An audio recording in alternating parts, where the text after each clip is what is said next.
The Soviet invasion of Afghanistan in December 1979 marked a critical moment in Cold War history, setting the stage for a brutal conflict that would last nearly a decade. The decision to invade, initially framed as a move to protect a friendly socialist government, quickly devolved into a quagmire that tested the limits of Soviet military power and ideology. This invasion was not just a military operation, but a complex geopolitical maneuver with far-reaching consequences for the Soviet Union, Afghanistan, and the world at large. To understand the Soviet invasion, one must first examine the political landscape of Afghanistan in the 1970s. The country had long been a buffer state between competing empires, and its strategic location made it a focal point of Cold War tensions. In 1978, a coup known as the Saar Revolution brought the People's Democratic Party of Afghanistan, or PDPA, to power, establishing a Marxist-Leninist government under Nur Muhammad Taraki.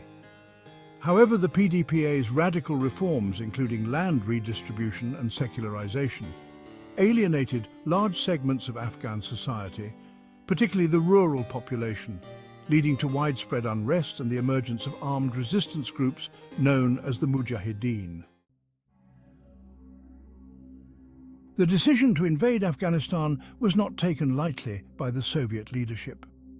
Leonid Brezhnev, the General Secretary of the Communist Party, and his Politburo were deeply concerned about the stability of the PDPA regime, fearing that its collapse would not only result in the loss of a socialist ally, but also embolden anti-Soviet forces in Central Asia.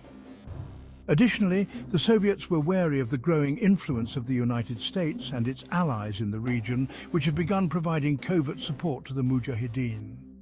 However, the Kremlin's calculations were based on a fundamental misunderstanding of Afghan society and the depth of the resistance they would face.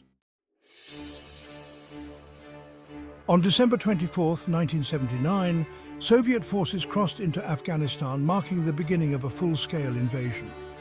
The initial objective was to stabilize the PDPA government by installing a more pliant leader, Babrak Karmal, who replaced Hafizullah Amin, a leader increasingly viewed by the Soviets as a liability. The Soviets believed that a quick and decisive intervention would restore order and secure their strategic interests in the region. However, the invasion sparked an immediate and fierce backlash, galvanizing the Mujahideen and turning the conflict into a protracted guerrilla war. The Soviet Union quickly found itself mired in a conflict that bore striking similarities to the United States' experience in Vietnam. Despite deploying over 100,000 troops and utilizing advanced military technology, the Soviet forces struggled to adapt to the rugged terrain and the decentralized nature of the Mujahideen resistance.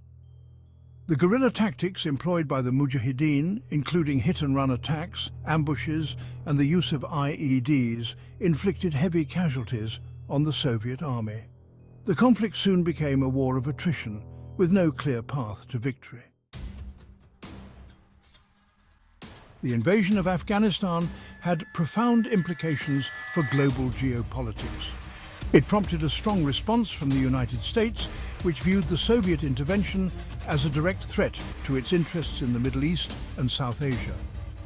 Under the Carter and Reagan administrations, the United States significantly increased its support for the Mujahideen, providing them with weapons, training, and financial aid through covert operations led by the CIA. This support, along with contributions from other countries such as Saudi Arabia and Pakistan, transformed the Afghan resistance into a formidable force. The conflict also heightened Cold War tensions, leading to the boycott of the 1980 Moscow Olympics by the United States and its allies.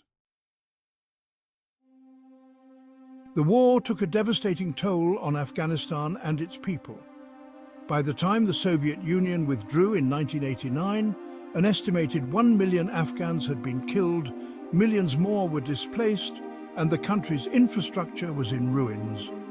The conflict exacerbated ethnic and sectarian divisions, creating a power vacuum that would later be filled by the rise of the Taliban.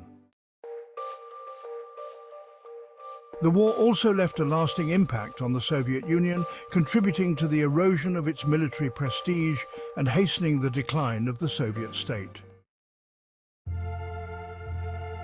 The decision to withdraw from Afghanistan was driven by a combination of military, economic and political factors. By the mid-1980s, it had become clear that the Soviet Union could not achieve a decisive victory in Afghanistan. The war was draining Soviet resources at a time when the economy was already under strain, and the growing casualties were eroding public support for the conflict. Mikhail Gorbachev, who came to power in 1985, recognized the futility of the war and sought to extricate the Soviet Union from the quagmire. In 1988, the Geneva Accords were signed, paving the way for the withdrawal of Soviet forces, which was completed in February 1989. The Soviet invasion of Afghanistan was a catastrophic miscalculation that had far-reaching consequences.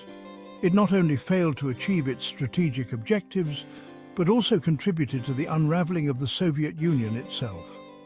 The war exposed the limitations of Soviet military power and highlighted the dangers of ideological overreach. For Afghanistan, the invasion and its aftermath plunged the country into a cycle of violence and instability that continues to this day. As a historical lesson, the Soviet-Afghan War serves as a stark reminder of the perils of foreign intervention in complex and volatile regions.